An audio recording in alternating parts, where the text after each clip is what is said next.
I think we can all agree that ride delays have become all too frequent as of late, almost to the point where they're an expectation. Oh, ready for spring of 2026, you say? Yeah, that might open in July. There are even some rides which are way ahead of schedule and still don't manage to open at a decent time this season. It's just beginning to get ridiculous. Now, I've not frequently visited parks in the spring months, but it definitely seems to be worse now than it was before. When I was younger, I remember seeing press releases in the fall about new attractions that and then just attending the park the next year and they were open.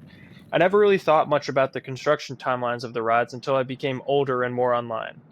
Especially recently, I've noticed construction for rides either starting extremely early in the previous year or rides just do not seem to open on time. It's as if the construction process has slowed down. Now, there are reasonable excuses, don't get me wrong. I live somewhat north in the United States, in a region that tends to occasionally get snowy and harsh winters. This is something that's completely out of the park's control and would make sense to slow down the construction a little bit. Now, this video is more of a rant, just kind of discussing a lot of the current faults within the amusement parks, which are currently delaying new rides. Recently, I've started to get a little peeved by it, so I wanted to talk about it. Without any further rambling, let's start to dive into some specific cases. This is almost exclusively about large scale attractions. Smaller flat rides tend to have no issue being open on time, as some of them may only take a few days to construct once the concrete is all in place and cured. And if you live at a park that can't seem to get their flat rides open with the start of the season, good grief. I can't say anything. I just feel bad for you. Let's start by looking at some of the current 2026 examples before we start to go back in time and look at some others, because this is definitely not a new thing per se, but it does seem to be worse than before. This year we did have a couple notable rides open on time in the Six Flags chain, which has notoriously been bad. What helped get them open on time? Well, Speedway Stunt Coaster at Six Flags Mexico opened at the end of January, and you know what? Props to them for it. It's a smaller family coaster, but it was announced in early August and opened very early in the year. The other relatively on time ride is Quantum Accelerator at Six Flags New England, a ride that was delayed for a full year. So, yeah, congrats on having it open for all of 2026 despite announcing it for 2025, I guess. A similar case goes for Georgia Surfer at Over Georgia and the Flash Vertical Velocity at Great Adventure, which should have been open in 2024, but both were delayed until the spring of 2025. Heck of a 50th anniversary roller coaster for Great Adventure's case. Tormenta has recently opened with a classic Six Flags Midsummer opening of early July. This is a ride which seemed to be constructed relatively quickly, but then took a long time afterwards to go through the commissioning process. And now looking on to 2027 quickly, if Great Adventure can't manage to get open Bakunawa on time, that will be a horrible look for them. If you manage to finish the entire ride layout in the summer or fall before opening and cannot get it open, that's going to be a rough look. Universal Studios Hollywood, anyone? At least their ride is opening this year, unlike the purgatory of Mattel Adventure Park. Similarly to Thrill Grider at Magic Mountain is just not progressing at all, and that ride's going nowhere fast. But that's not really the point because those weren't technically promised for this year. Now we can start to look at how Hershen's big additions have gone for 2026. Flying Fox at Kentucky Kingdom wasn't quite polished when it officially opened to the public, but it did open in decent time. The 3 weeks the guests had to wait for its opening is not too bad when you compare it to Night Flight Expedition at Dollywood. I mean, is it just negligence at some point to even bother to claim a ride is going to be open in spring of 2026 and then constructed at a snail's pace? I don't know much of the inner workings of this construction, however, it really seems like they were just not in a hurry. Maybe the construction team was just smaller than they anticipated, because this ride was not built very fast, and now as of writing this, it's almost August and they still don't have an official opening date. This video should be coming out on the 19th of August, and I sure hope that there have been some updates on its opening by then. Parks always love to advertise their big new additions to try and help sell passes for the park, and I think it ends up looking really bad when the rides just aren't open. The average consumer has a right to be mad if they bought a pass hoping to go visit and the big new ride for that year isn't open. I know projected opening dates aren't exactly a promise, yet there has to be a limit to how many times a park fails to meet their projected timelines before guests lose trust in the park. Things happen, sure. It's just gotten way too consistent at this point to blow it off. At least Family Kingdom rapidly switched up and admitted their RMC was totally not going to be built for 2026. yet they did advertise it as so for a little bit. I really wonder if that announcement helped with any sort of influx in pass sales for 2026, or if it's not really that big of a sway. For the last couple of years, United Parks has gotten their rides open on time, so they are able to escape this time. Just do not get me started on every other aspect of their operations. They might be opening rides on time, but they have a horrible park experience, constant ride closures, and some of the worst dispatches ever.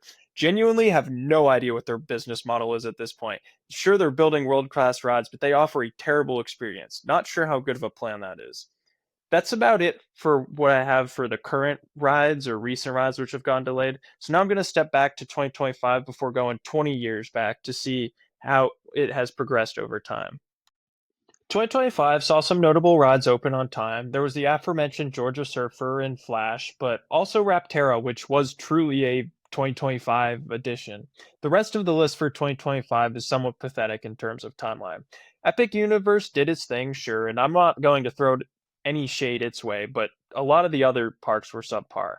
How did Siren's Curse open before a lot of the major 2025 editions? It actually did have an excuse because it was a late edition. Wrath of Rakshasa at Great America was the earliest of the late crew, opening up at the end of May, with Snoopy's Racer at Carowinds close behind, opening at the beginning of June.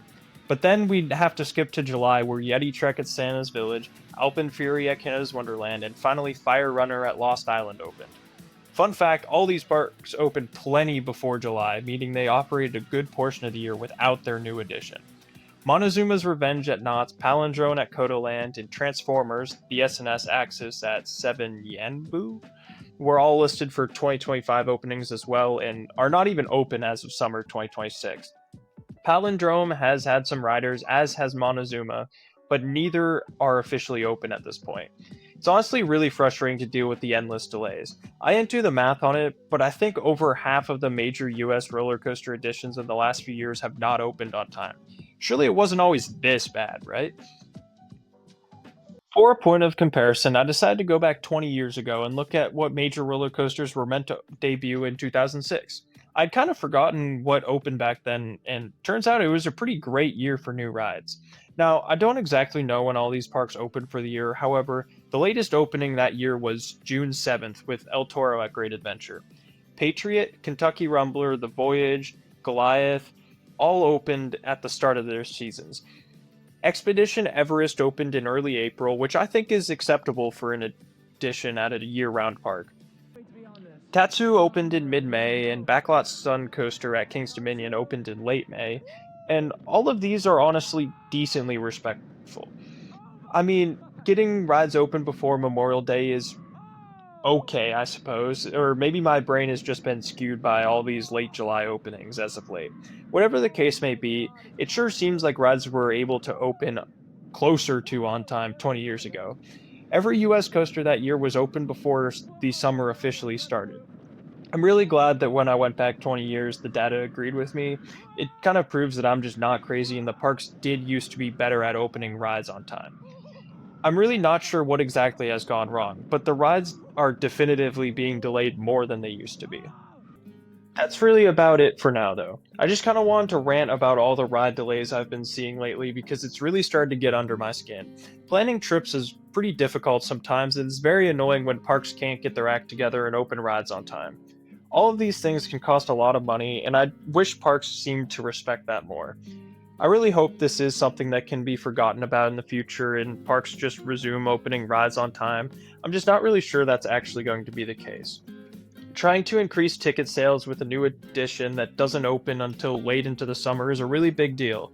I can't imagine that typical guests are very happy with it. Guests shouldn't be worrying about a trip in the summer and if the new ride will be open. Some families just kind of go on annual trips and they deserve to have everything open whenever in the summer season they go. Let's just try to normalize new additions actually opening with the park for the year. And for those year round parks, I would say like early spring is pretty honest work. I hope you all enjoyed listening to my rant. Ideally, this is something that a change will be observed, but I'm not super optimistic at this time. Anyways, thank you all so much for watching. Feel free to voice any other gripes you have down in the comments below, but otherwise, that's all until next week. Take care, everyone. Peace.